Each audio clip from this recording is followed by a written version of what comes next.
All right, everybody, welcome back. And in this step, we're going to be going into a little bit about the what and why of content marketing.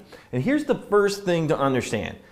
Business owners and executives only care about, when you talk to them, about two things, and that is revenue and costs. All right, so whether you are an agency that is working with clients, or whether you're an employee and your employer is asking you to do content marketing, or if you're a small business owner or a mid-sized business owner and you're looking to add content marketing to your marketing mix, you're going to want to be thinking about how to connect what you're doing with your content to revenue and cost. All right, and if you can do that, you're going to be much better off. Believe me, you don't want to be talking about soft metrics like engagement or retweets and things like that to executives when you're doing content marketing. And this certification is designed to teach you how to connect your content marketing efforts, your social media efforts to real hard business objectives like connected to revenue and costs. All right, let's talk about some umbrella ideas here that are going to carry us throughout the entire certification. And the first one is that content marketing is the intersection of advertising and publishing. All right, so let's take a minute to let that sink in, that content marketing is the intersection of advertising and publishing. Let me show you what I mean. Back in the old days, and this model still works and it will always work, the idea here was that someone's going to create content, okay? And that content is going to develop an audience. And then around that content, if there's an audience, you're going to start to see advertising develop, or the ability to sell advertising. All right? So you've got content here in this newspaper. You've got an audience here with somebody reading it. And if you get enough people reading it, you will have the ability to monetize the content through advertising. All right? Does that make sense? This is a model that is as old as content, has ever been. As long as we've been able to create something that attracts an audience, we've been able to monetize that content through advertising. But things have changed dramatically over the last 10 years or so, because what has happened is that content and advertising have started to blend. Okay, they started to come together. Take a look at this situation where you've got a fantastic movie from I think the 1980s, where you got Michael J. Fox here. He's the content. Okay, the movie is Back to the Future, right? And he's the content. The movie is the content. It's the reason the audience has joined together, right, is to watch the film. But Nike figured out that, hey, why not have Michael J. Fox hold one of our shoes, right, when he's doing this scene? All right, and this is what I mean when I start to say that content and advertising have blended together. Now, here's an example of what I mean in a property that we own. So we own a property called DIYready.com, which is a pure publication about home improvement and other things that people would want to do in the DIY space, the do-it-yourself space. And the difference between this example and the prior two examples is that we own and produce the content, and we own and produce the advertising. So let's take a look at these prior two examples where, what we have here is we have content that was developed by one group of people, which was the newspaper, and its editors and its writers and its journalists. And then you've got, perhaps a roofer, or perhaps somebody selling flowers or something like that, putting advertising around the outside of the sports page that was created by a journalist. And they're two separate people, right? The content was generated by one group, the advertising was created by the other. But the difference, and then if you look at Back to the Future, you've got the creators of the film, And then you've got Nike advertising around the outside of the content, two separate entities. In the case of DIY Ready, and in the case of what you want to do likely, is you want to own both sides, okay? You want to own both the content and the products and services that are advertised around the outside. And that has only become possible over the last, 10 or 15 years for the average business owner because of the rise of the ease of publishing. You are just as powerful as the Wall Street Journal because you can install a blog, build an audience, and then sell your products and services around the outside of that content. But in order to do that, you need to understand that you are both a publisher and an advertiser, and that there still needs to feel like there is a separation between, that you are running your company like a publisher that is then advertising products and services around the outside. Yeah. So this has only been something that has been available to us for, the last 10 years or so, as we've all been given the ability to become a publisher. Right? We don't need an expensive printing press or mass amount of trucks to distribute papers or a license to broadcast over the radio or to create video and distribute it. Those distribution channels have been created by the internet, and you are now able to produce content, generate an audience, and then advertise your own products and services around the outside. That's how the model has changed, and that's what we're going to be teaching you about in this certification. But before we jump into the certification as a whole, I want to get something out of the way. And that is the question of, do we or do we not need good content? All right. And let's talk about something that's very important called the content marketing formula, okay? And this is something that I think will connect some dots for you before we even get into and make you understand that in order for this all to work, you're going to need to produce high quality content, and here's why. Great content creates an audience, all right? So earlier on, we showed a picture of a man sitting there reading a newspaper. And if that newspaper's content, the sports section that he's reading, the news that's being reported is not good, he's going to set the paper down and never spend his nickel on it again, right? And find another paper, okay, that's going to provide him with the entertainment, the inspiration, the education that he's looking for in that content. All right, so if there's great content, you're going to get an audience. All right, so assuming you're able to distribute it, which we'll talk more about later, you're going to collect an audience around great content.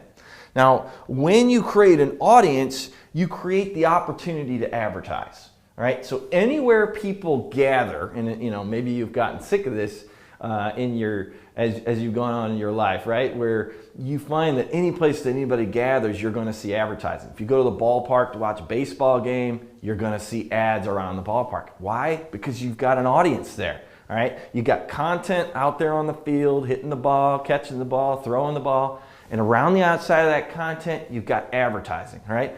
Now, if no one ever showed up for the ball game, the content was bad, it wouldn't create an audience, you'd have no ability to advertise. So when you can create an audience, you can advertise. Now, on the other hand, if you have poor content, you will never generate an audience. Okay? So again, if you've got a television show that fails to entertain, inspire, or educate the public, it will not generate an audience. No one will turn their channel to that show when it's on, and then it will generate no audience, and therefore, when there's no audience, guess what the advertisers do around the outside? They will not want to advertise where there's no audience, all right? And a lot of times they won't even want to advertise where there's a small audience. So in order, the formula works this way. Great content equals an audience equals the ability to advertise. So if you want the ability to advertise your own products and services, you need an audience. And in order to get that audience, you must produce great content. All right, so before we even get into all of the rest of this, you need to understand that the foundation of all of this is that you're able to produce content that will generate an audience so that you can then advertise your products and services around the outside of it. So content marketing is hot. I mean, you can see the interest in content marketing using Google Insights here, that over the course of time, content marketing has continued to become something that people are more and more interested in. And the reason is because it works. You know, let's look at a few examples here. Copyblogger is a software company, all right? They're a company that creates software, and yet they've been built on the back of a blog, right? And then created the audience and then started to advertise around the outside of their content to that audience. They were able to advertise their software that they were building and build a huge software company.